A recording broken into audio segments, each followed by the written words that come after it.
সন্ত ৰামপাল গুৰু মহাৰাজ হৈছে এনে এজন মহাপুৰুষ যিজনে নিজৰ সত্য ভক্তি, তত্ত্ব জ্ঞান, কৰোণা আৰু সেৱাৰ বলত সমাজত এক নতুন আদৰ্শ বলবৎ কৰিছে।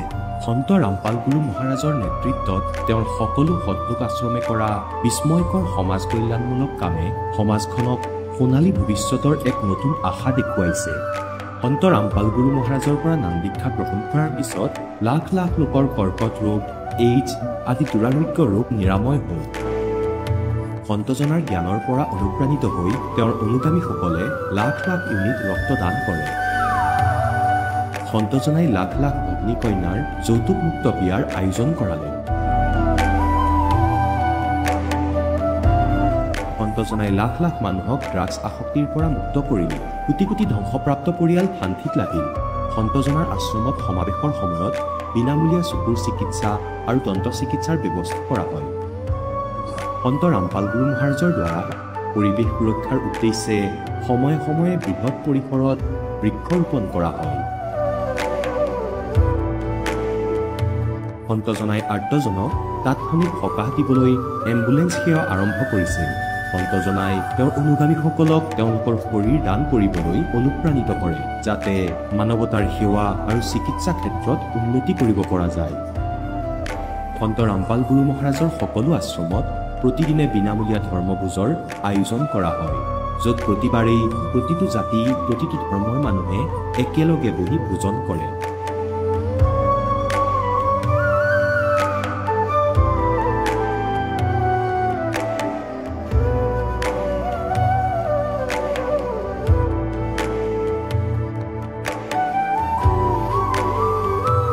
সন্ত ৰামপাল গুৰু মহাৰাজৰ আশ্ৰমত সহস্ৰাধিক বৃদ্ধ বৃদ্ধাই শ্ৰদ্ধা আৰু মৰমেৰে জীৱন যাপন কৰাৰ সুযোগ পায়। তেওঁলোকৰ থকা খোৱাৰ আৰু স্বাস্থ্যৰ সম্পূৰ্ণ দায়িত্ব সন্ত ৰামপাল গুৰু মহাৰাজে বহন কৰে। অনাথ শিশুৰ বাবে সন্ত ৰামপাল গুৰু মহাৰাজৰ সকলো আশ্ৰম বিশেষ বৰদানতকৈ কম নহয়, য'ত তেওঁলোকক শিক্ষা, সংস্কাৰ আৰু ভৱিষ্যতৰ বাবে উন্নত সুবিধা প্ৰদান কৰা হয়। বানপানী, ভূঁইকঁপ বা মহামাৰী যিয়েই নহওক, সন্ত ৰামপাল গুৰু মহাৰাজ আৰু তেওঁৰ অনুগামীসকল সদায় আৰ্তজনৰ বাবে আগৰণুৱা হৈ থাকে।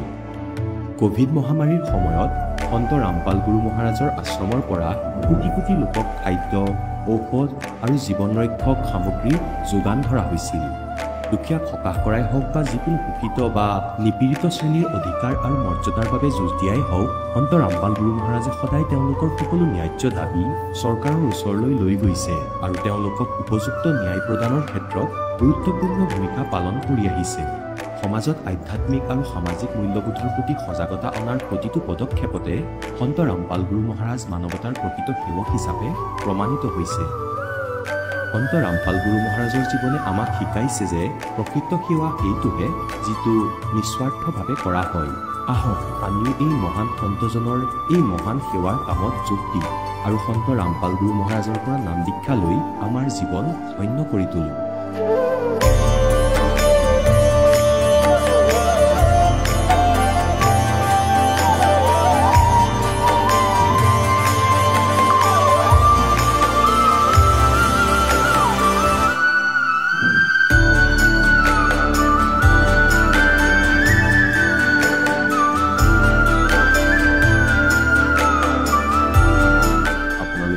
পৰিয়ালৰ সৈতে সৎলোক আশ্ৰমলৈ আন্তৰিকতাৰে আমন্ত্ৰণ জনোৱা হয়।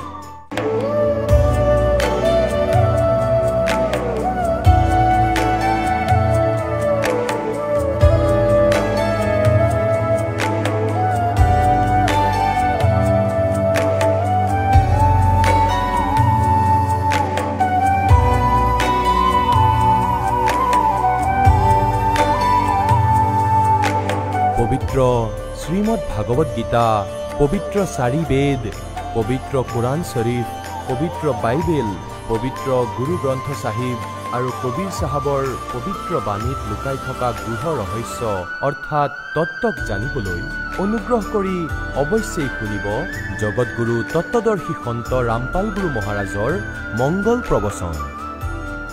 নমস্কাৰ। নমস্কাৰ ছাৰ। আপোনাৰ শুভ নামটো জনাওকচোন। জুনু সূত্ৰধৰ। আপুনি কোন ঠাইৰ পৰা আহিছে? ধুবুৰী জিলা, অসম, গৌৰীপুৰ। আপুনি সন্ত ৰামপাল মহাৰাজৰ পৰা নাম দীক্ষা কেতিয়া লৈছিল? 2 ফেব্ৰুৱাৰী 2022 চনত। তেখেতৰ পৰা নাম দীক্ষা লোৱাৰ আগতে আপুনি পৰম্পৰাগত কিবা ভক্তি সাধনা কৰিছিলনে? হয় ছাৰ, কৰিছিলোঁ। আমাৰ হিন্দু শাস্ত্ৰ বিধিমতে সকলো দেৱ দেৱী ব্ৰত আদি শিৱ ভক্ত আছিলোঁ। মই বৈষ্ণৱ কৃষ্ণ ধৰ্ম কৰিছিলোঁ। আপুনি যিহেতু আপোনাৰ সমাজত প্ৰচলিত পৰম্পৰাগত ভক্তি সাধনা আপুনি কৰি আছিলে, তেনে ক্ষেত্ৰত আপুনি সন্ত ৰামপাল গুৰুমহাৰাজলৈ কিয় আহিব লগা হ'ল? এনেকুৱা কৰি থাকোঁতে মোৰ যেতিয়া বিয়া হ'ল, বিয়া হোৱাৰ পিছত মোৰ স্বামীটো পাগল হ'ল। পাগল হোৱাত মোৰ সেই দেৱ দেৱীৰ যিটো আগত পৰম্পৰা ভক্তি কৰিছিলোঁ, সেই ভক্তিৰ পৰা মই বিৰাট দুখী হৈ গ'লোঁ। মই আৰু কত ভগৱান নাই, মই আৰু ভক্তি নকৰোঁ। মই ইমান ভক্তি সাধনা কৰি থাকিও মোৰ স্বামী এনেকুৱা হ'ল কিয়? এনেকুৱা কৈ আছিলোঁ। কৈ থাকোঁতে মোৰ বনী বিয়া হ'ল। বনীৰ শাশুড়ি মাইমা আগতে লৈছিল এই ধৰ্মক, সন্ত ৰামপাল গুৰু মহাৰাজৰ। মই এদিন আহিলোঁ, অহাৰ পিছত সেই মায়ে কৈছে, তই এই সৎসংগ চোৱা টিভিত সন্ত ৰামপাল গুৰু মহাৰাজৰ কিবা হ'ব পাৰে তোৰ।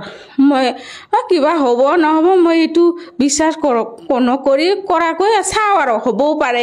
এনেকৈ চাওঁতে মইতো কিছু বুজিও পোৱা নাই, এনে চাইছোঁ আৰু হিন্দী কথা, হিন্দী ভাষাৰে কৈছিল। মই হিন্দী এনে বুজি পাওঁ অলপ, কিন্তু সিমান বুজি পোৱা নাই। তাৰপিছত সেই মায়ে মোকে যাৰ সময়ত এটা জ্ঞান গংগা পুথি দিলে, কয় এইটো পঢ়িবা।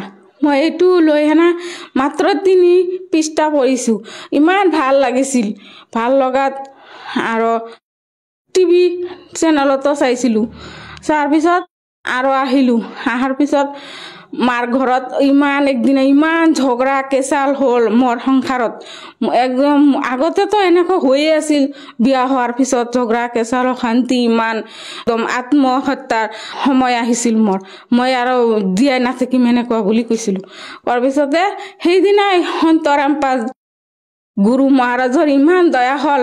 সন্ত ৰামপাল গুৰু মহাৰাজৰ এজন ভকতে সেইদিনাই কৈছে, আমাৰ অসমত বঙাইগাঁও চিৰাং ডিষ্ট্ৰিক্টত নামদান কেন্দ্ৰ খুলিছে, তাতে বলক চক যাব।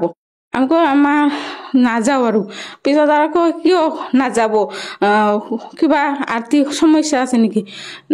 আছিল যদিও নাই বুলি কৈছোঁ। সেই ভকতজনে লৈ যাব খুজিছিল, পিছত লৈয়ে গৈছে। আমি আৰু গৈছোঁ। যাৰ পিছতে ইমান গেটত সোমোৱা একদম ভৰি ৰখাৰ পিছতে ইমান শান্তি অনুভৱ কৰিছোঁ। মই পৃথিৱীত কোনো শান্তি লাভ কৰিব পৰা নাই। পিছত এনেকৈ ভগৱান বুলি আছে বুলি এতিয়া মোৰ আত্মবিশ্বাস আহিল। তাৰপিছতে ভকতবিলাকে বুজাইছিলে এনে কৰিব লাগে, নিয়ম বহুত আছে 11টা। মই পাৰিম আৰু ল'মেই, মই দীক্ষা লৈয়ে যাম। আগতো ভাবিছিলোঁ এনে চাবহে আহিছিলোঁ কেনেকুৱা হয়। আহি ইমান ভাল লাগিল। তাৰপিছত নামে লৈ গ'লোঁ সিদিনাখন। আপুনি যিহেতু আজি আপোনাৰ অনুভৱ আমাৰ এই দৰ্শকসকলৰ সন্মুখত দাঙি ধৰিছে, আপুনি সন্ত ৰামপাল গুৰুমহাৰাজৰ যেতিয়া আশ্ৰমলৈ গ'ল নাম দীক্ষা ল'বৰ বাবে, পদূলিত যেতিয়া আপোনাৰ প্ৰথমটো খোজ দিয়াৰ পিছতে আপুনি শান্তি অনুভৱ কৰিছিলে, আৰু আপুনি পূৰ্বতে যিবিলাক সাধনা কৰি আছিলে তাৰ দ্বাৰা আপোনাৰ কোনো লাভ হোৱা নাছিলে, আপুনি বিভিন্ন সমস্যাত ভুগি আছিল। বৰ্তমান সন্ত ৰামপাল গুৰুমহাৰাজৰ পৰা নাম দীক্ষা লোৱাৰ পিছত আপোনাৰ সেই পূৰ্বতে যিবিলাক আপোনাৰ সমস্যা আছিলে, সেই সমস্যাবিলাক বৰ্তমান দূৰ হ'লনে আপোনাৰ? হয় ছাৰ, সেইবিলাক সমস্যা দূৰ হৈছে। মই এতিয়া বহুত সুখ শান্তিৰে আছোঁ আৰু কি। এনে মোৰ আগত বেমাৰ আছিল, বেমাৰো ভাল হৈছে। আৰু বৰ্তমানো কিবা আমাৰ গুৰু মহাৰাজ সন্ত ৰামপাল মহাৰাজে নিয়ম নীতি দিয়ে, সেইটো অলপ কিবা কিবি হ'লে আমাৰ বেমাৰ হয়। এইটো হৈছিল, পিছত হ'লেও লাভ পায়। গুৰু মহাৰাজক সন্ত ৰামপাল মহাৰাজক প্ৰাৰ্থনা জনালে গুৰু সন্ত ৰামপাল মহাৰাজে বিধি দিয়ে ভাল হৈ যায়। মোৰ পেটত পাথৰী হৈছিল, পাথৰ, সেইটো মই প্ৰাৰ্থনা জনাইছোঁ, সেইটোও ভাল হৈ গৈছে। অপাৰেশ্যন কৰিব লগা আছিল, সেইটো সন্ত ৰামপালজী মহাৰাজৰ দয়াত মই অপাৰেশ্যন কৰা নাই।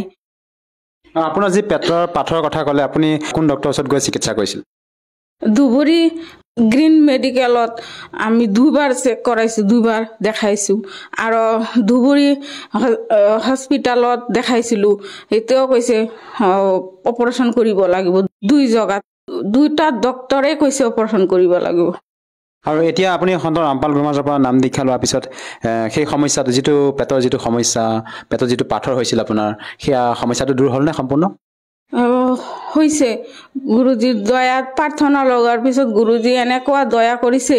মোৰ এনে একদিনা লাগিছিল যে মোৰ পেটৰ পৰা কিবা উগুলাই আনিছে পাথৰ কিবা কৰি, সেইটোৱে মই গম পাইছোঁ, লাভ পাইছোঁ। এতিয়া পাথৰৰ সমস্যা নাই। সঁচাকৈ এইটো আচৰিত কথা। আপুনি এজন সন্তৰ পৰা নাম দীক্ষা লোৱাৰ পিছতে আপোনাৰ যি শাৰীৰিক সমস্যা আছিলে সেইবিলাক দূৰ হ'ল, যি আপোনাৰ পাৰিবাৰিক সমস্যা আছিলে সেইবিলাকৰ পৰা আপুনি পৰিত্ৰাণ পালে, আৰু লগতে আপুনি এই সাধনা কৰি সুখী জীৱন অতিবাহিত কৰিছে আৰু নিজকে সুখী অনুভৱ কৰিছে। দৰ্শকসকলে যিসকলে আপোনাৰ টিভি স্ক্ৰীণত চাই আছে, আপুনি তেওঁলোকক কি বাৰ্তা দিব বিচাৰিব যিদৰে আপুনি সন্ত ৰামপাল মহাৰাজৰ পৰা নাম দীক্ষা লৈ উপকৃত হৈছে? বাৰ্তাটোনো কি দিম, মইতো দিব নোৱাৰোঁ। ভগৱান সন্ত ৰামপালজী গুৰুৱে দিব পাৰে, দিয়ে বাৰ্তা। মই ক'ব খোজোঁ আপোনালোকে সন্ত ৰামপালজীৰ সৎসংগ আহে অনেক চেনেলত, ছ'চিয়েল মিডিয়াত, অনেক প্লেটফৰ্মত আহে, আৰু টিভি চেনেলত আহে। আছামিজ, হিন্দী যিটো ভাল পায় সেইটোৱে শুনিব। বেংগলীও আহে। ইমান ধুনীয়া জ্ঞান বুজায় আমাৰ সন্ত ৰামপালজী গুৰু মহাৰাজ। সেইবিলাক বুজক, জানক আপোনালোকে। সেইবিলাক জ্ঞান বুজি শুনি আপোনালোকে কল্যাণ কৰক। আপুনি যিহেতু সন্ত ৰামপাল মহাৰাজৰ পৰা নাম দীক্ষা লৈ শাৰীৰিকভাৱে হওক বা আৰ্থিকভাৱে হওক আপুনি বিভিন্ন প্ৰকাৰে লাভ পালে, আপোনাৰ দৰে যদি কোনো লোকে সন্ত ৰামপাল মহাৰাজৰ পৰা নাম দীক্ষা লৈ ভক্তি সাধনা কৰি উপকৃত হ'ব বিচাৰে, নাম দীক্ষা কেনেকৈ ল'ব পাৰিব? অনেক চেনেলত পিলা হালধীয়া পুতি আহে, সেইটো নম্বৰ থাকে। সেই নম্বৰত যোগাযোগ কৰি ওচৰৰ নামজান কেন্দ্ৰ আছে, সেইবিলাকত আপোনালোকে বুজি শুনি ফোন কণ্টেক্ট কৰি ল'ব পাৰে। ধন্যবাদ থাকিল। এতিয়া জগতগুৰু তত্ত্বদৰ্শী সন্ত ৰামপাল গুৰু মহাৰাজৰ সৎসংগৰ মাধ্যমেৰে সেই অদ্বিতীয় আধ্যাত্মিক জ্ঞানৰ বিষয়ে জানি লওঁ, যাৰ মাধ্যমেৰে আপোনালোকেও প্ৰাপ্ত কৰিব পাৰিব এনেকুৱা আধ্যাত্মিক, মানসিক আৰু ভৌতিক সুখ যি এতিয়ালৈকে কেৱল আপোনালোকে মীৰাবাই, ধ্ৰুৱ, প্ৰহ্লাদ আদি কেইজনমান ভক্তৰ জীৱন কথাতহে শুনিছে। এতিয়া শুনক তত্ত্বদৰ্শী সন্তৰ সৈতে শাস্ত্ৰ অনুকূল ভক্তি সৎসংগ, এনেকুৱা অদ্বিতীয় আধ্যাত্মিক জ্ঞান যাৰ প্ৰমাণ আছে সকলো ধৰ্মৰ সকলো পবিত্ৰ শাস্ত্ৰত। 8 নম্বৰ অধ্যায়ৰ 5 আৰু 7 মন্ত্ৰত এই ব্ৰহ্মই নিজৰ স্থিতিৰ কথা কয়। যদি মোৰ পূজা কৰা তেন্তে মোক প্ৰাপ্ত কৰিবা। 8 নম্বৰ অধ্যায়ৰ 8, 9, 10 শ্লোকত কৈছে যে সেই সময়ত পৰমেক্ষৰ ব্ৰহ্মৰ যিয়ে পূজা কৰিব, যাৰ মন্ত্ৰ 17 নম্বৰ অধ্যায়ৰ 23 নম্বৰ শ্লোকত কৈছে। কিন্তু ওম তৎসৎ, ওমটো ব্ৰহ্মৰ, তৎসৎ এয়াটো সাংকেতিক হয়। দুয়োটা মন্ত্ৰ, এয়া তৎ পৰব্ৰহ্মৰ অক্ষৰ পুৰুষৰ, আৰু সৎ এয়াও সাংকেতিক হয় পৰমেক্ষৰ ব্ৰহ্মৰ। গতিকে 3 মন্ত্ৰৰ জপেৰে সেই মুক্তি প্ৰাপ্ত হয়, পৰমেক্ষৰ ব্ৰহ্ম প্ৰাপ্ত হয়। নিজৰ সাধনা 8 নম্বৰ অধ্যায়ৰ 13 নম্বৰ শ্লোকত ক্লিয়াৰ কৰি দিয়া হৈছে। ওম ইতি একক্ষৰম ব্ৰহ্ম ব্যৱহাৰন মামনুসমৰণ ইয়ে পৰিয়াতি তদন্দেহম সয়াতি পৰমাম গতিম। যে মোৰ পূজা কৰা যদি ওম নামৰ জপেৰে ব্ৰহ্মলোক প্ৰাপ্ত হ'ব। ব্ৰহ্মলোক পৰ্যন্তও 8 নম্বৰ অধ্যায়ৰ 16 নম্বৰ শ্লোকত ব্ৰহ্মলোকত যোৱা প্ৰাণী তথাপিও তেওঁলোকৰ জন্ম মৃত্যু হয়। গীতাৰ অধ্যায় নম্বৰ 15 শ্লোক নম্বৰ 1 পৰা 4লৈকে কৈছে যে সেই তত্ত্বদৰ্শী সন্তৰ প্ৰাপ্তিৰ উপৰান্ত সেই পৰমেশ্বৰৰ পৰম পদ বিচাৰিব লাগে, য'ত যোৱাৰ পিছত কেতিয়াও জন্ম আৰু মৃত্যু নহ'ব, প্ৰাণী আকৌ এই সংসাৰলৈ উভতি নাহে। এতিয়া পুণ্যাত্মাসকল, গীতাৰ ইমান মছলা আছিল যে এয়া সাৰ আছিলে, আৰু এই সাৰে কৈ যে অৰ্জুন তুমি কি লৈ আহিছিলা, তোমাৰ কি যায়, তুমিতো অমৰ হয়।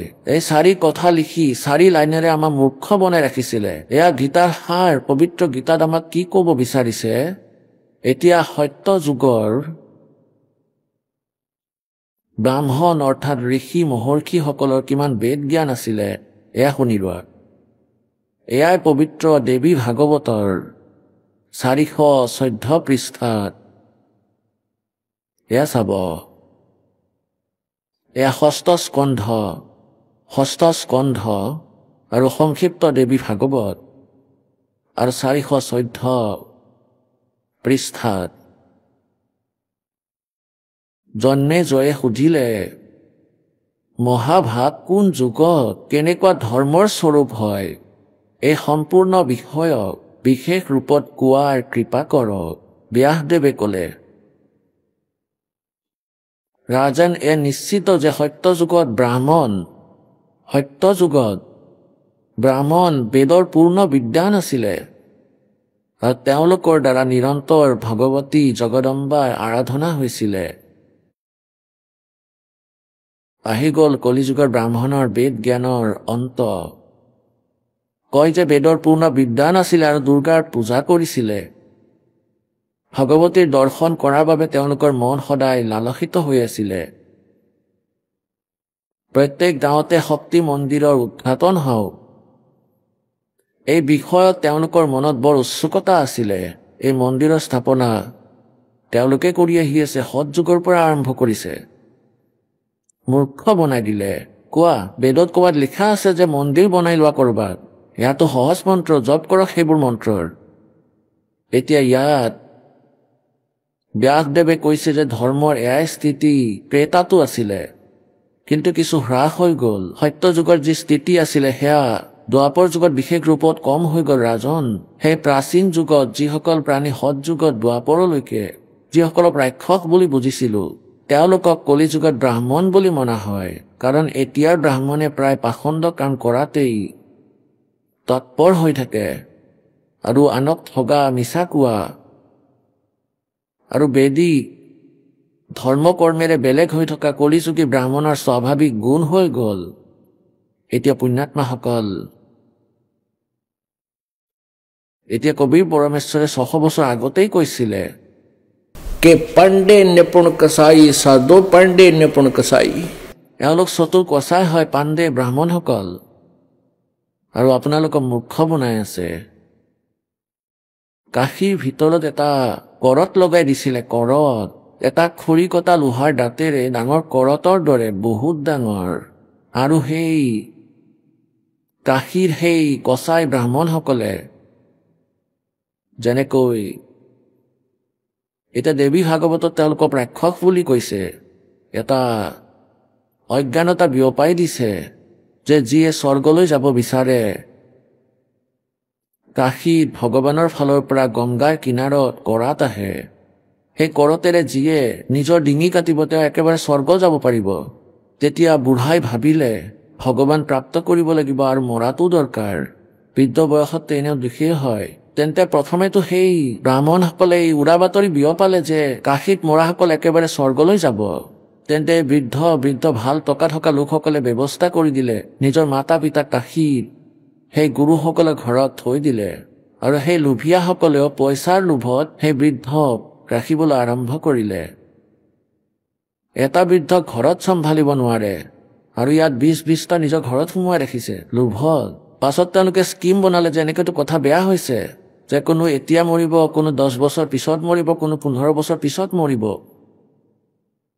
তেওঁলোকে আকৌ স্কিম বনালে যে এনেকুৱা এখন মিটিং কৰিলে, সূচনা কৰি দিলে যে ভগৱানৰ ফালৰ পৰা আদেশ আহিছে, আৰু তাতে গংগাৰ পাৰত নিজেই অদৃশ্য কৰত আহে। এওঁলোকে এনেকুৱা ভালকে চিষ্টেম বনাই ৰাখিছে, আৰ্চ বনাই, আৰু ইয়াৰ মাজত ঠাই এৰি দিলে আৰু তাত আৰা লগাই দিলে, আৰু ইয়াৰ হেণ্ডেলৰ ৰছীৰে কণ্ট্ৰল দূৰ কৰি দিলে, আণ্ডাৰগ্ৰাউণ্ডলৈ লৈ গ'ল।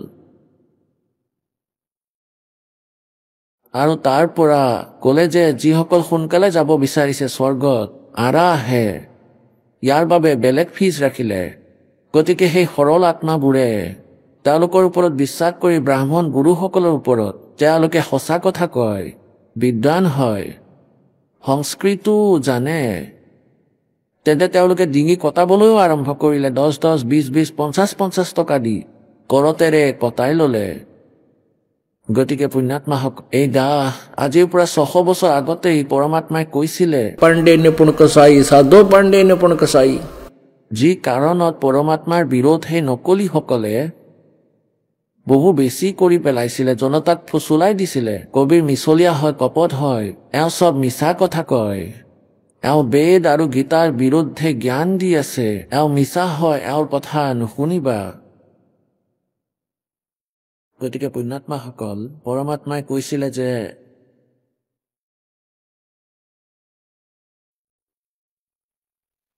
निरंजन धन तेरा दरबार निरंजन धन तेरा दरबार जहाँ पर तनिक न न्याय विचार निरंजन धन तेरा दरबार जहाँ पर तनिक न न्याय विचार वैसा उड़े मुल मुल खासा गल मोतियों के आर वैसा उड़े मुल मुल खासा गल मोतियों के आर पति भरता को मिले न खादी वो सूखा नरस आहार निरंजन धन तेरा दरबार जहाँ पर तनिक न न्याय विचार निरंजन धन तेरा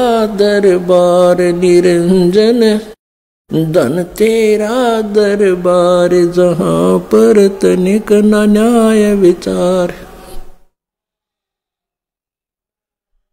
पाखंडी की पूजा जग में और संत को कहें लबाड़े पाखंडी की पूजा जग में संत को कहें लबाड़े अज्ञानी को परम विवेक की इन ज्ञानी को मूड गवार निरंजन धन तेरा दरबार निरंजन धन तेरा दरबार जहाँ पर तनिक न न्याय विचार निरंजन धन तेरा दरबार निरंजन धन तेरा दरबार जहाँ पर तनिक न न्याय विचार कह कबीर सुनो भाई साधो यहाँ सब उल्टा व्यवहार कह कबीर सुनो भाई साधो यहाँ सब उल्टा व्यवहार सच्चे को तो ये झूठा बताओ इन झूठों का एतबार निरंजन धन तेरा दरबार निरंजन धन तेरा दरबार निरंजन धन तेरा दरबार जहाँ पर तनिक न न्याय विचार जहाँ पर तनिक न न्याय विचार कह कबीर सुनो भाई साधो यहाँ सब उल्टा व्यवहार कहें कबीर सुनो भाई साधो यहाँ सब उल्टा व्यवहार सच्चों को तो ये झूठा बताओ इन झूठों का एतबार निरंजन धन तेरा दरबार जहाँ पर तनिक न न्याय विचार निरंजन धन तेरा दरबार निरंजन धन तेरा दरबार जहाँ पर तनिक न न्याय विचार এতিয়া পুণ্যাত্মাসকল 600 বছৰ আগতে পৰমাত্মাই কৈছিলে হে জ্যোতি নিৰঞ্জন কাল ধন্য তোমাৰে 21 ব্ৰহ্মাণ্ডৰ ন্যায় তোমাৰ এই দৰবাৰত অলপো ন্যায় নহয় 21 ব্ৰহ্মাণ্ডত ন্যায় নামৰ একো বস্তুৱেই নাই পুণ্যাত্মাসকল আৰু কি কৈছে পৰমাত্মাই কি কয় कि पाखंडी की पूजा जग में और परमात्मा कय निजे निजके কৈছিলে যে কবিৰ জি সন্ত को कहे लबार এয়া জি লবাৰ হয় মুখত জি আহে তাকে কৈ দিয়ে কবিৰ দেৱে আৰু ব্ৰহ্মা বিষ্ণু মহেশক নাশবান বুলি কয় সোয়া এওঁৰ মগজুৰ বিকৃতি ঘটিছে এই হিপিনীৰ পৰমাত্মাই কৈছিলে ৰৈ দিয়া আহিবলৈ দিয়া সেই সময় তেতিয়া কম অকল মোৰে মগজু বেয়া নে তোমালোকে মুখ্য বনাই ৰাখিছা এতিয়া পুণ্যাত্মাসকল এতিয়া পৰমেশ্বৰ কবীৰদেৱে নিজৰ মহিমা নিজেই ক'লে।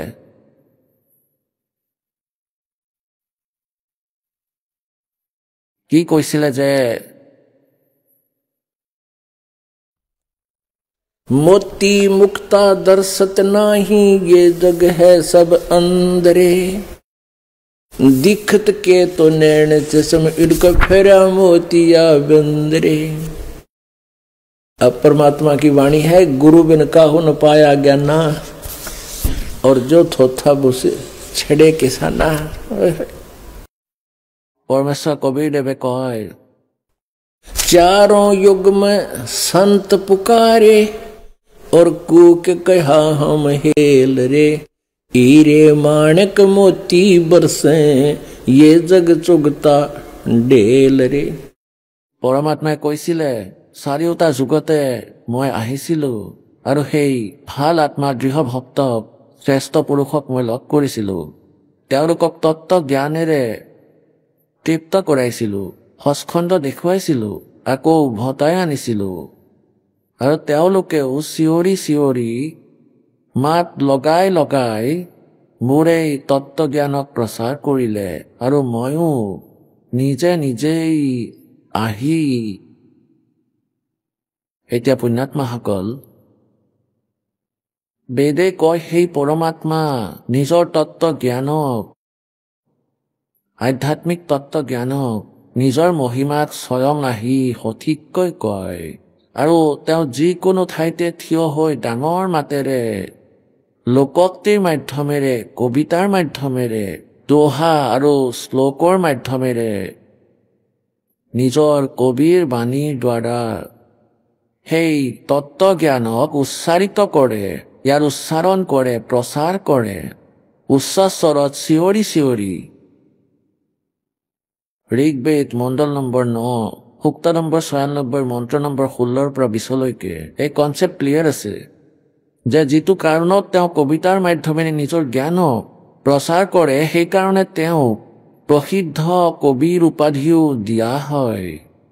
প্ৰসিদ্ধ কবিসকলৰ মাজতো এজন হয়, কিন্তু তেওঁ হয় অমৰ পুৰুষ, কাৰণ অন্য কবি যেনেকৈ তুলসীদাসদেৱ আৰু অন্য কবিসকল আৰু তেওঁলোকতকৈ কবিৰ পৰমেশ্বৰৰ বাণীতো দিন ৰাতি পাৰ্থক্য আছে আৰু তেওঁৰতো ব্যৱহাৰিক আৰু সৰু সৰু জ্ঞানযুক্ত বাণী আছে আৰু পৰমাত্মাৰ পৰমেশ্বৰ সম্বন্ধীয় আধ্যাত্মিক জ্ঞানেৰে পৰিপূৰ্ণ বাণী আছে, যি নিজৰ সামাজিক জীৱনতো কাৰ্যকাৰী হয়। গতিকে তাত লিখা আছে যে তেওঁ পৰমাত্মা কবীৰদেৱ হয়। নিজৰ কবিৰ বাণীৰ মাধ্যমেৰে, লোকোক্তিৰ মাধ্যমেৰে, কবিতাৰ মাধ্যমেৰে নিজৰ জ্ঞানক উচ্চ স্বৰেৰে মাতেৰে উচ্চাৰণ কৰে, কৈ কৈ শুনায় আৰু স্বয়ং পৰমাত্মাই কয় চাৰো युग में संत पुकारे और कूक कहा हम हेल रे हीरे माणिक मोती बरसे ये जग चुगता ढेल रे। যেনেকৈ যিকোনো জাতিৰ ধৰ্মত আপোনালোকে দেখিব তেওঁলোকৰ যি সাধনা সেয়া মুক্তি মাৰ্গ নহয়। যেনেকৈ নামাজ পঢ়া কি হয়? পৰমাত্মাৰ স্তুতি, নিত্য নিয়ম। যেনেকৈ আপোনালোকে ৰাতিপুৱা নিত্য নিয়ম কৰে, ৰাতিপুৱাৰ নিত্য নিয়ম অৰ্থাৎ প্ৰত্যেক দিনাই কৰা নিয়মিত পাঠ্যক্ৰম, আৰু দুপৰীয়া বা দুপৰীয়াৰ পাছত যি আছে অসুৰ নিকন্দন ৰমেনী সন্ধিয়া আৰতি, এয়া ধৰি লওক নামাজ হয়। তেওঁলোকে 5 বাৰ নামাজ পঢ়ে, 5 বাৰ পৰমাত্মাৰ প্ৰাৰ্থনা কৰে, সেয়েহে এয়া কম্পালচৰি বনাইছে হজৰত মহম্মদ দেৱে। আৰু নহ'লে এওঁলোকে এই বাউণ্ডেশ্যন, এই বন্ধনত আদেশ পালন কৰি কিছু সময়তো মালিকক মনত পেলাব পাৰিব। তেওঁৰ স্তুতি কৰিবই লাগিব, তেতিয়া সেই স্তুতিৰ যিমান তেওঁলোকে কৰে সিমান লাভ অৱশ্যেই পায়। যেনেকৈ আমি বেদৰ পাঠ কৰিছিলোঁ, প্ৰথমে এয়া যি ব্ৰাহ্মণসকলে আৰু পাছত গীতাৰ পাঠ কৰিছিলোঁ, এতিয়া শ্ৰদ্ধালু অধ্যায়ৰ কোনো অধ্যায়ত যেনেকৈ এই ত্ৰিমন্ত্ৰ জপ কৰিছিলে, এয়াও নামাজ বুলিয়েই ধৰক। গতিকে ইয়াৰ পৰা লাভ কি হয়? ইয়াৰ পৰা ইমানেই লাভ হয়, ইমানেই যেনেকৈ কোনো দীৰ্ঘদিনৰ পৰা ৰোগীয়া, যিজন বহুত বেছি অসুস্থ হৈ আছে, ৰোগীয়া ব্যক্তি, তেওঁৰ কঠিন ৰোগ হৈছে আৰু তেওঁৰ ইয়াৰ ট্ৰিটমেণ্ট কি? তেন্তে ইয়াৰ ট্ৰিটমেণ্টৰ ভিতৰত যিবোৰ উপাচাৰ আছে, আজিকালি গ্লুক'জ লগোৱা হয়। এয়া যি বেদৰ পাঠন নিত্য নিয়ম যাক কোৱা হয়, নিত্য প্ৰতিদিনা কৰা আধ্যাত্মিক পাঠ্যক্ৰম, অথবা ইয়াৰ আৰু যিবোৰ আছে আয়তী আদি, আৰু এইবোৰে নামাজ হয়। এইবোৰ কৰিলে ইমান লাভ হয় যেনেকৈ জ্ঞান যজ্ঞৰ, আৰু যজ্ঞৰ লাভ ইমান বুলি ধৰক যেনেকৈ ৰোগীৰ বাবে গ্লুক'জ। এতিয়া গ্লুক'জেৰে ৰোগৰ নিৰাময় নহয়, শৰীৰে কিছু পৰিমাণে সঁহাৰি অৱশ্যই পায়। ৰোগ নিৰাময়ৰ বাবে টেবলেট আৰু ইনজেকশ্যন এয়া বেলেগ, যিয়ে ৰোগ নাশ কৰে। গতিকে এই প্ৰকাৰে এই নামাজ যিসকলে পঢ়ে, এয়া কাল ব্ৰহ্মৰ দ্বাৰা হজৰত মহম্মদে দিয়া 5টা স্তুতি হয়। এনেকুৱাই বেদ আৰু গীতা সেই কাল ব্ৰহ্মৰ দ্বাৰা দিয়া এয়া জ্ঞান হয়।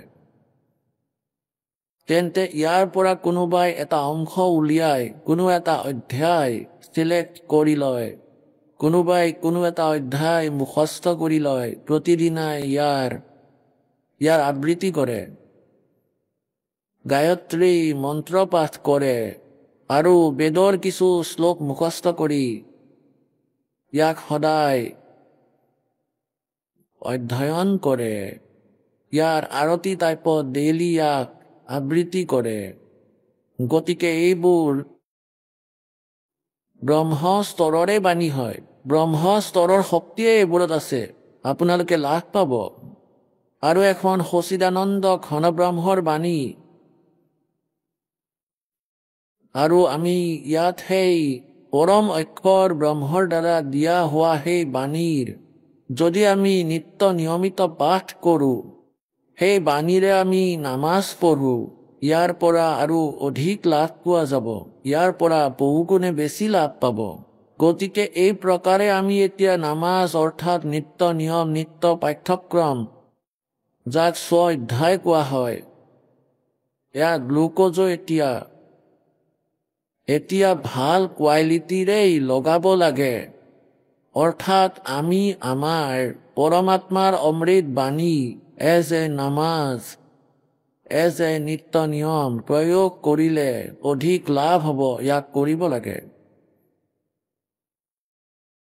আৰু ইয়াৰ বাবে আকৌ ভক্তিৰ বিধি কোনবোৰ, অৰ্থাৎ সেই ৰোগ নাশক কেপচুল কোনটো হয়, সেই টেবলেট, সেই ঔষধ কোনবোৰ হয়, দৰৱ কোনবোৰ, এতিয়া এয়া চিলেক্ট কৰিব লাগে।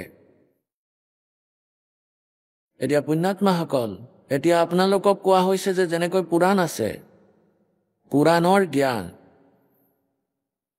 এই দূতৰ জৰিয়তে, ঋষিৰ জৰিয়তে, দেৱতাসকলৰ দ্বাৰা দিয়া হৈছে। এই পুৰাণবোৰত যি জ্ঞান আছে, সেই জ্ঞানক আমি, নতুবা জ্ঞানৰ সৈতে আমাৰ লিংক নাই ভক্তি বিধিৰ, তাৰ পৰা আমি কেৱল ৱে অফ ৱৰ্শ্বিপ চাবলগীয়া আছে যে তেওঁলোকে কেনেধৰণে সাধনা কৰিছিলে। এতিয়া ক'ৰবাত এই মন্ত্ৰ যেনেকৈ আছে আপোনালোকক দিয়া হৈছে, যি দাসে আপোনালোকক প্ৰথম মন্ত্ৰ দিয়ে, য'ত 7টা নাম আছে, তেন্তে তাৰ পৰা আপোনালোকে দেখিব শ্ৰী শিৱ পুৰাণত, শ্ৰী বিষ্ণু পুৰাণত আৰু শ্ৰী দুৰ্গা পুৰাণত শ্ৰী ব্ৰহ্মা পুৰাণত ইয়াৰ মাজত কোনোবাই এটা মন্ত্ৰ জপ কৰে আৰু কোনোবাই কেৱল অমৰ জপ কৰে আৰু কোনোবাই হিং যাক আমি হৰিয়ম বুলি কওঁ আৰু কোনোৱে কেৱল এটাই নামৰ জপ কৰে ক্লীন ক্লীন ক্লীন সেই ক্লীন যি আমি আপোনালোকক কওঁ গতিকে পুণ্যাত্মাসকল এয়া যিবোৰ আছে ধৰি লোৱা এখন গাড়ী আছে কাৰ আছে কোনোবাইতো এটা টায়াৰকে লৈ চলাই আছে যে আঁতৰি যোৱা মোৰ গাড়ী আহিছে এয়াতো বালকৰ দৰে খেলি আছে কোনোবাই ষ্টিয়াৰিং লৈ ওলাই গৈছে কৈছে আঁতৰি যোৱা গাড়ী আহি গ'ল মই গাড়ী কাৰ চলাই আছো বালকে খেলি থকাৰ দৰে এইদৰে এই সন্তসকলে এই ঋষি মহৰ্ষিসকলে এই গুৰুসকলে দেৱতাসকলে এনেকুৱাই খেল খেলিছে এই সকলো পাৰ্টছ একলগ কৰি গাড়ী বনোৱা হয় আৰু তেতিয়াহে সেই গাড়ী ভালদৰে চলে গতিকে এই দাসক পৰমাত্মাই কৃপা কৰিছে আধ্যাত্মিক ইঞ্জিনিয়াৰ বনাইছে আধ্যাত্মিক ডাক্তৰ বনাইছে এই ৰাম নামৰ গাড়ীখনো দাসে তৈয়াৰ কৰি ৰাখিছে একেবাৰে ওকে সকলোবোৰ পাৰ্টছ লগায় আমাৰ সদগ্ৰন্থসমূহত জেনুইন পাৰ্টছ আছে একেবাৰে জেনুইন কিন্তু এইবোৰ আমি একলগ কৰিব পৰা নাই এতিয়ালৈ এইবোৰেৰে আমি গাড়ী বনাব পৰা নাছিলো গতিকে এই প্ৰকাৰে আমাৰ ভক্তি কৰ্ম সফল হোৱা নাছিল আৰু আমাৰ মনুষ্য জীৱনো ব্যৰ্থ হৈ আছিল তেন্তে সেই মন্ত্ৰ আমি প্ৰথমে বেদৰ পৰা অৰ্থাৎ বেদৰ পৰা আৰু কিয়নো বেদক এই কাৰণে দাসে লগত লৈছে কাৰণ বেদ হ'ল পূৰ্ণ পৰমাত্মাৰ জৰিয়তে দিয়া হোৱা জ্ঞান আৰু বেদক এই কাল ব্ৰহ্মৰ কম্পিউটাৰ অন্তঃকৰণত ইয়াৰ হাৰ্টত সুমুৱাই দিয়া হৈছিল আৰু তাৰ পৰা আকৌ তাৰ হাতেৰে বাহিৰলৈ ওলাই অনা হৈছিলে যেনেকৈ কোনোবাই বমি কৰিলে তাৰ পক্ষে সম্ভৱ নহয় গতিকে পৰমাত্মাই এনেকৈ এই কালৰ ভিতৰৰ পৰা এই পাঁচোখন বেদ উলিয়াই লৈছে এওঁ ইয়াত কি ভুল কৰিলে এই পঞ্চম যি সূক্ষ্ম বেদ আছিল তাকো উলিয়াই লৈছিলে ইয়াক স্বাহা কৰি দিছিলে সমাপ্ত কৰি দিছিলে নোহোৱা কৰি দিছিলে ইয়াক দিয়া নাছিলে আৰু চাৰি বেদ য'ত ৱে অফ ৱৰ্শ্বিপ কেৱল ব্ৰহ্মলৈকে আছিল সেয়া দি দিছিল সেই চাৰিওখন বেদত মহিমাটো পূৰ্ণ পৰমাত্মাৰেই আছে আৰু ৱে অফ ৱৰ্শ্বিপ অৰ্থাৎ পূজাৰ মাৰ্গ কেৱল ব্ৰহ্মলৈকে দিয়া আছে যেনেকৈ যজুৰ্বেদ অধ্যায় নম্বৰ 40 আৰু শ্লোক মন্ত্ৰ নম্বৰ 15 এয়া চাব যজুৰ্বেদ ইয়াৰ অধ্যায় নম্বৰ 15 লৈ যাওঁ প্ৰকাশক হ'ল সাৰ্বদেশিক আৰ্য প্ৰতিনিধি সভা 2-5 মহৰ্ষি দয়ানন্দ ভৱন ৰামলীলা ময়দান নতুন দিল্লী যজুৰ্বেদ আৰ্য ভাষা সম্পূৰ্ণ 40 অধ্যায় মহৰ্ষি দয়ানন্দ সৰস্বতী গীত মুদ্ৰক হ'ল prince offset printers 1510 Pataudi house Daryaganj নতুন দিল্লী এয়া তেওঁলোকৰ ফেক্স আৰু ফোন নম্বৰ ইয়াৰ 40তম অধ্যায়ৰ 15 নং শ্লোকত যজুৰ্বেদ অধ্যায় নম্বৰ 40 নম্বৰ 40 অধ্যায় আৰু 15 নম্বৰ মন্ত্ৰ বা শ্লোক যিকোনো ক'ব পাৰে ইয়াত কি লিখা আছে বায়ু অনিলম অমৃতম अथ इदम भस्मांतम शरीरम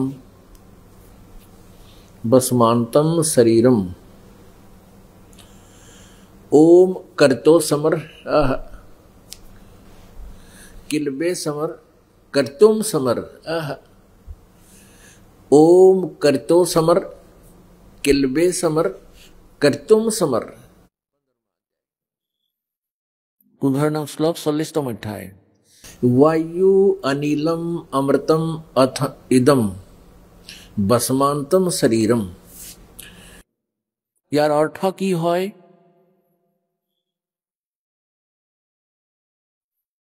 সাধনা কৰোঁতা প্ৰাণীৰ স্থূল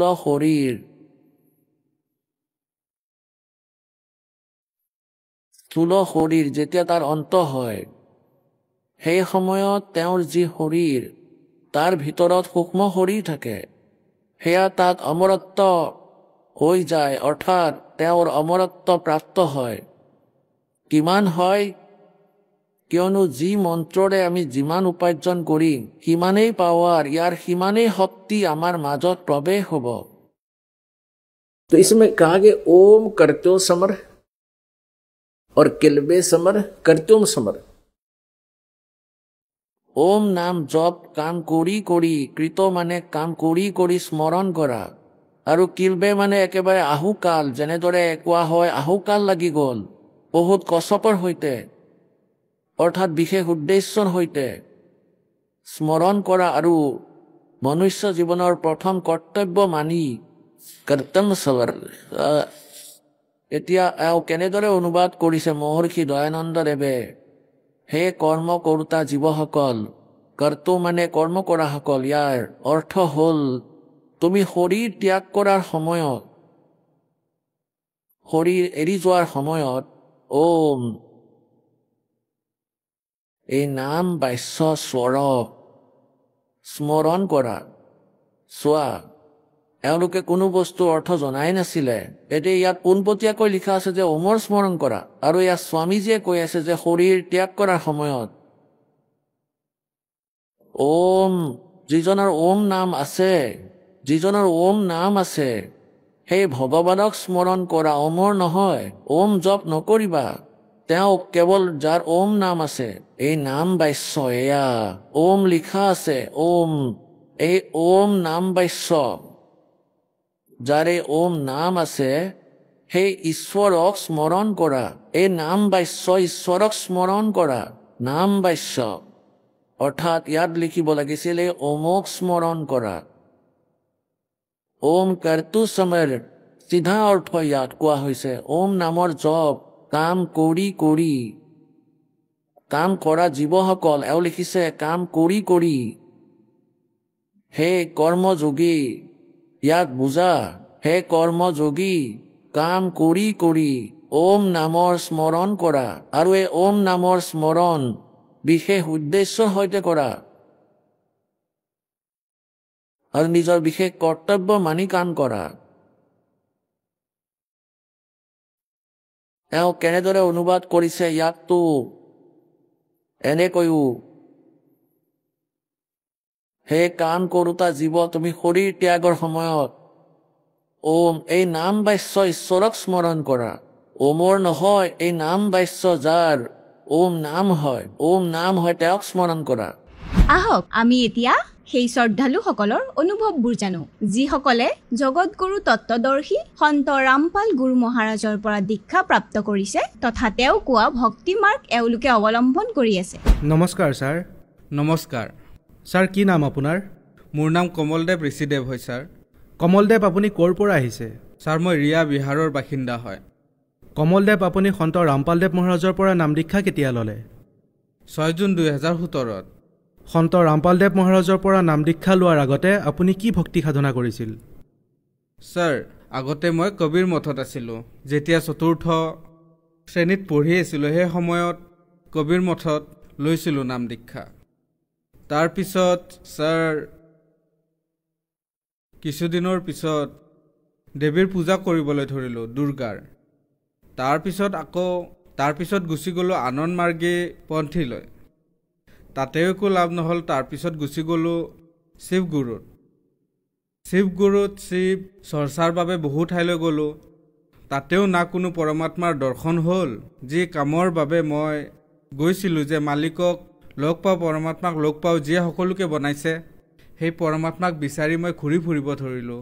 ছাৰ, এনেকৈ ঘূৰি ফুৰি মই ইয়াতেও একো নাপালোঁ শিৱগুৰুত। তাৰপিছত মই সন্ত মঠলৈ আহিলোঁ। সন্ত মঠতো প্ৰায় 3-4 বছৰ থকাৰ পিছত তাতেও মই যি বিচাৰি আছিলোঁ যে সকলোৰে মালিক সেই পৰমাত্মা হয়, আৰু কিতাপত পঢ়িছিলোঁ কিবা, আৰু সন্তসকলে কয় যে পৰমাত্মা নিৰাকাৰ হয়। তাতেও কয় যে পৰমাত্মা নিৰাকাৰ হয়। তাৰপিছত সেই পন্থও এৰি দিলোঁ, তাতেও একো লাভ নহ'ল।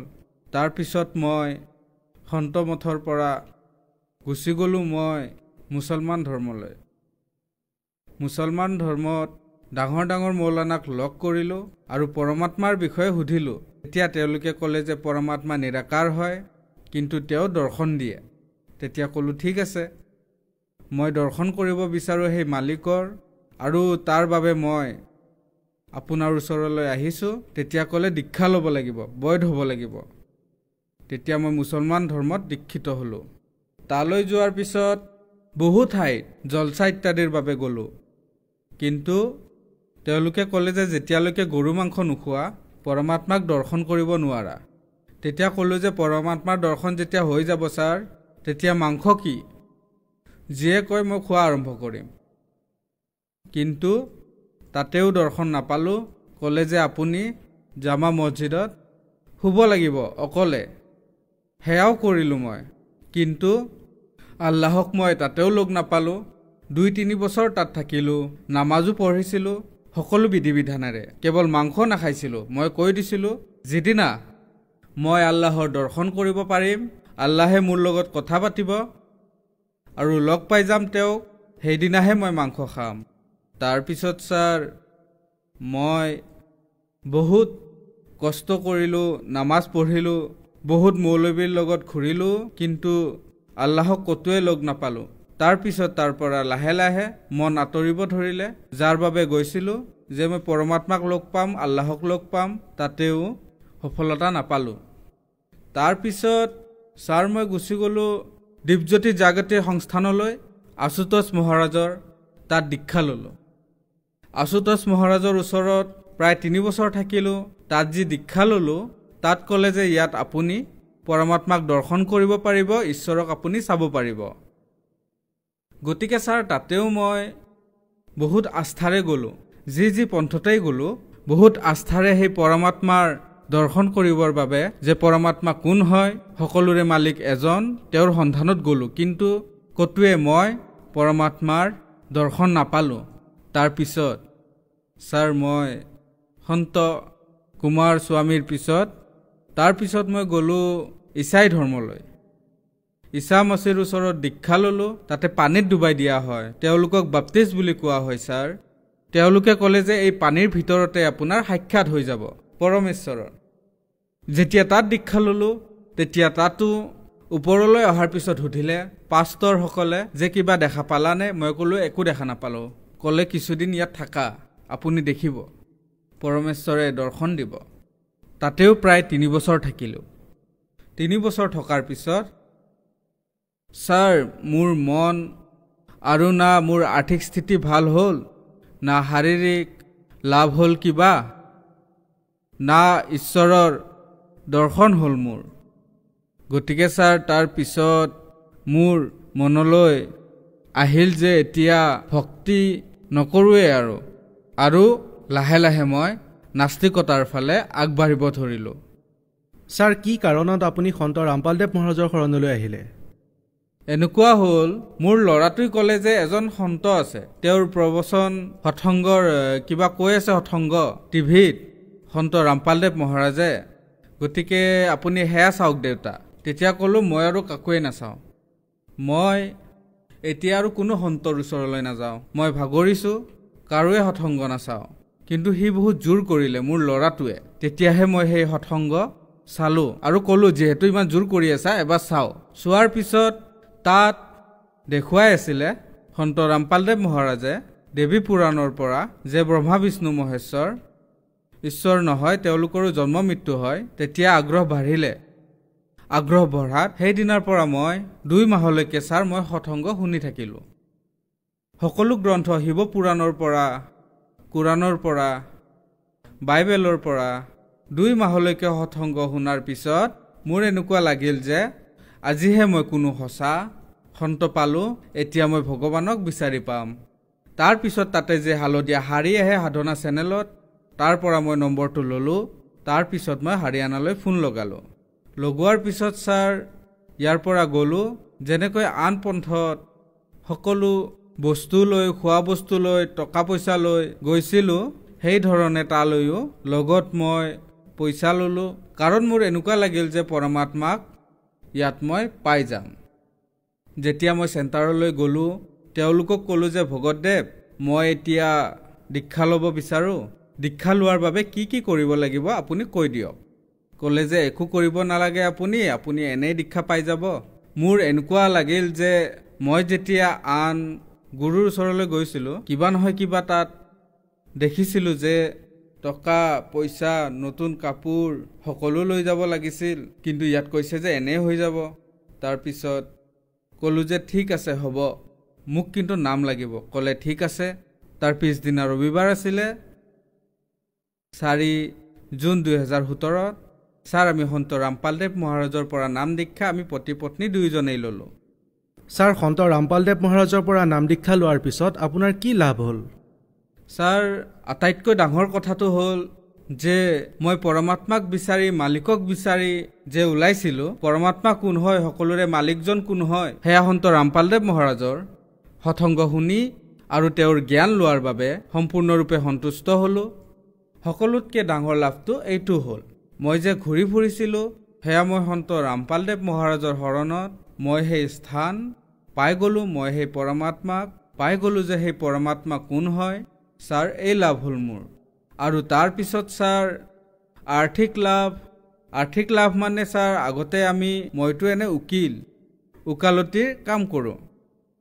ওকালতিৰ কাম কৰোঁ আৰু মৰ্যাদাত থাকি ভক্তিও কৰোঁ।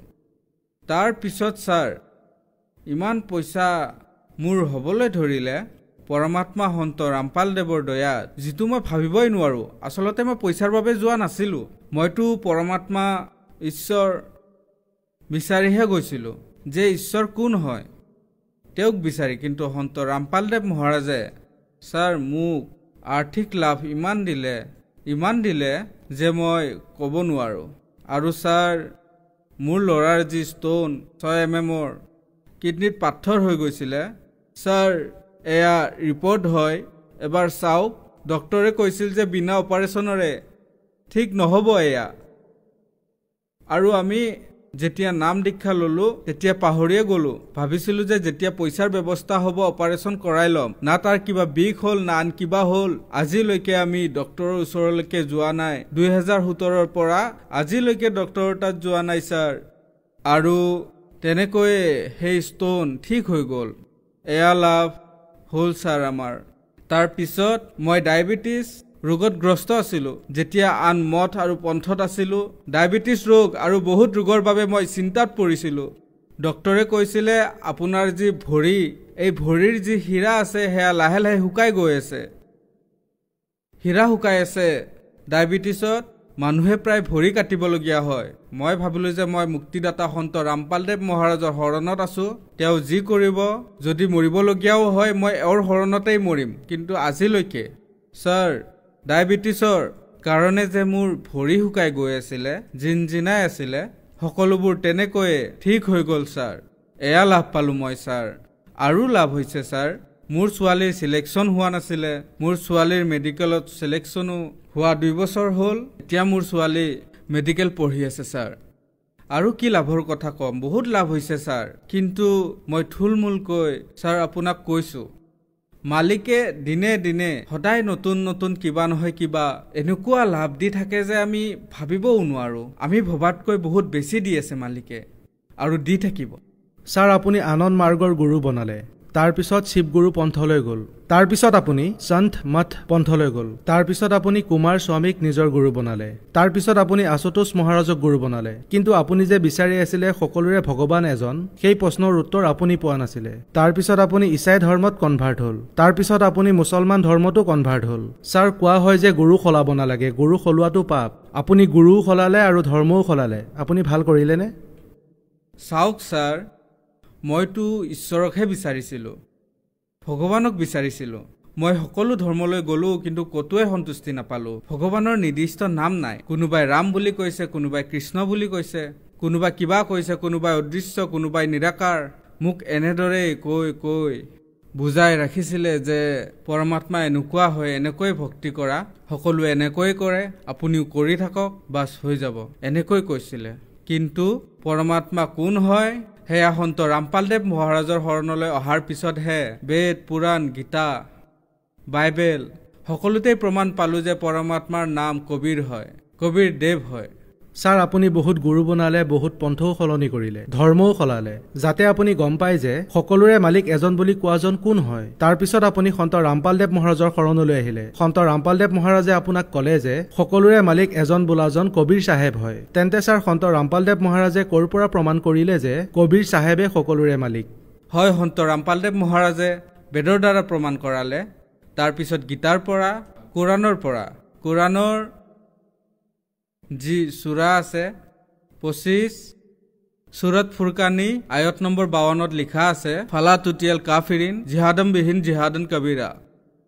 কবিৰেই পৰমাত্মা, কবিৰৰ বাহিৰে যিয়ে আনক পূজা কৰে সি কাফিৰ। কিন্তু ছাৰ, কবিৰক আল্লাহ বুলি আজিলৈকে মনা নাই, কেৱল পৰমাত্মা বুলি আল্লাহৰ নামহে জানে তেওঁলোকে। কোৰাণ আছে, কোৰাণত লিখাও আছে, বেদতো লিখা আছে, কিন্তু না হিন্দুৱে জানে না মুছলমানসকলে জানে নিজৰ ঈশ্বৰক। কোনোবাই কাৰোবাৰ পূজা কৰি আছে, কোনোবাই কাৰোবাৰ পূজা কৰি আছে। সকলোৰে মালিক এজন বুলি কোৱাজন কেৱল ৰামপালদেৱ মহাৰাজহে হয়। ছাৰ, সন্ত ৰামপালদেৱ মহাৰাজে 4টা ধৰ্মৰ হলি বুকছ অৰ্থাৎ প্ৰমাণিত কিতাপৰ দ্বাৰা ক'লে যে সকলোৰে মালিক এজন কবিৰ চাহেব হয় আৰু তেওঁৱে সৃষ্টিৰ ৰচয়িতা। তেন্তে ব্ৰহ্মা, বিষ্ণু, মহেশ্বৰ আৰু যে দেৱী দেৱতা আছে তেওঁলোক কোন হয়? কথাটো শুদ্ধই ছাৰ। সৃষ্টিৰ ৰচয়িতা কবিৰ চাহেব হয়, যি শাস্ত্ৰত প্ৰমাণিত, আৰু এই তিনিও ব্ৰহ্মা, বিষ্ণু, শিৱ এই তিনিওজন যি আছে তেওঁলোক মন্ত্ৰী পদত আছে। এওঁলোক মন্ত্ৰী, ঈশ্বৰ নহয়। নকলি ধৰ্মগুৰুসকলে আমাক এই তিনি গুণৰ ভক্তিত ফচাই মনুষ্য জীৱনক, অমূল্য মনুষ্য জীৱনক বৰবাদ কৰাই আছে আৰু নিজৰ নিজৰ দোকান চলাই আছে। ছাৰ, এয়া কোনো ঈশ্বৰৰ ভক্তি কৰাই থকা নাই। সকলোৱে নিজৰ নিজৰ দোকান খুলি বহি আছে। মইতো সকলো ধৰ্মৰ ওচৰলৈ গৈছিলো, বহু পন্থ, বহু ধৰ্মগুৰুৰ ওচৰলৈ গৈছিলো, কিন্তু তাত দেখিছিলো তাত পইচাৰ পাহাৰ লাগি আছে। সকলোতে পইচা লাগে, দৰ্শনৰ বাবে 11,000, 21,000, কিন্তু ইয়াত নাম দীক্ষা লোৱাৰ বাবে 1 টকাও নালাগে ছাৰ। আৰু তেওঁ সকলো শাস্ত্ৰৰ প্ৰকৃত অৰ্থ বুজাই কয়। সন্ত ৰামপালদেৱ মহাৰাজে যে সকলোৰে মালিক, কবিৰ চাহেব হয়, তেওঁৱেই সৃষ্টিৰ ৰচয়িতা। ছাৰ, আপুনি এজন পঢ়া লিখা শিক্ষিত ব্যক্তি আৰু এডভকেট হয়। আপুনি বহুত গুৰু বনালে আৰু বহুত পন্থলৈও গ'ল, ধৰ্মও সলালে। সন্ত ৰামপালদেৱ মহাৰাজৰ বিষয়ে কোৱা হয় যে তেওঁৰ শ্ৰদ্ধালুসকল অন্ধভাৱে জড়িত। এয়া কিমান দূৰ সত্য? ছাৰ, যি অন্ধশ্ৰদ্ধাৰ কথা কৈছে, মই MA LLB কৰা এডভকেট হয়। মোৰ লগৰ এনেকুৱা বহুত বন্ধু আছে যিয়ে নিজকে বহুত জ্ঞানী বুলি কয়। যদি মই তেওঁলোকক সোধো গীতাৰ বিষয়ে যে গীতা পঢ়িছেনে, তেতিয়া গম পাওঁ যে কেৱল তেওঁলোকে গীতাৰ নামহে জানে। হিন্দু ধৰ্মত যিমানবোৰ মানুহ আছে, অন্ধবিশ্বাসত ভক্তিটো আচলতে তেওঁলোকেহে কৰি আছে। প্ৰকৃত ভক্তিটো কেৱল সন্ত ৰামপালদেৱেহে কৈ আছে যে ভক্তিৰ মাৰ্গ কোনো অন্য হয় আৰু কৰাই আছে কিবা আন। ইয়াততো সমাজত পঢ়া লিখা মানুহেও নিজৰ ধৰ্মশাস্ত্ৰক খুলি চোৱা নাই। যি ধৰ্মগুৰুৱে কৈ দিয়ে তাকেই মানি লয়। ইয়াততো সন্ত ৰামপালদেৱ মহাৰাজ সকলো ধাৰ্মিক কিতাপবোৰ খুলি খুলি দেখুৱাই আছে। এটাও যদি প্ৰমাণ সেই নকলি ধৰ্মগুৰুসকলে দি দিয়ে যে সৃষ্টিৰ ৰচয়িতা অমুক ভগৱান হয়, তেতিয়াহে বুজিম ইয়াততো সকলো গ্ৰন্থতেই প্ৰমাণ আছে। অন্ধশ্ৰদ্ধাত জড়িত হোৱা নাই ছাৰ। আমি সকলো শাস্ত্ৰ, আমাৰ ওচৰত বেদ আছে, 4খন বেদ আছে, কোৰাণ আছে, বাইবেল আছে। মোৰ ওচৰত বহুতো পুৰাণ আছে, যেনে শ্ৰীমদ দেৱী ভাগৱত কিতাপ আছে মোৰ ওচৰত। সকলোবোৰ চাই মিলাইহে মই ইয়ালৈ আহিছোঁ। অন্ধশ্ৰদ্ধাত ইয়ালৈ অহা নাই মই। ধন্যবাদ ছাৰ। ধন্যবাদ।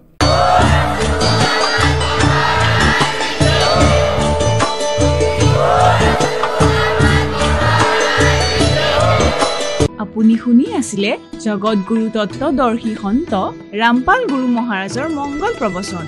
অধিক জানিবৰ বাবে ভিজিট কৰক www.jagatgururampalji.org। সন্ত ৰামপাল গুৰু মহাৰাজৰ শুভ আশীৰ্বাদত সমগ্ৰ বিশ্বতে 500তকৈও অধিক নাম দীক্ষা কেন্দ্ৰ আছে। য'ত সন্ত ৰামপাল গুৰু মহাৰাজৰ দ্বাৰা বিনামূলীয়াকৈ নাম দীক্ষা দি থকা হৈছে। আপোনাৰ ওচৰৰ নাম দীক্ষা কেন্দ্ৰৰ ঠিকনা জানিবলৈ সম্পৰ্ক কৰক 7082208528।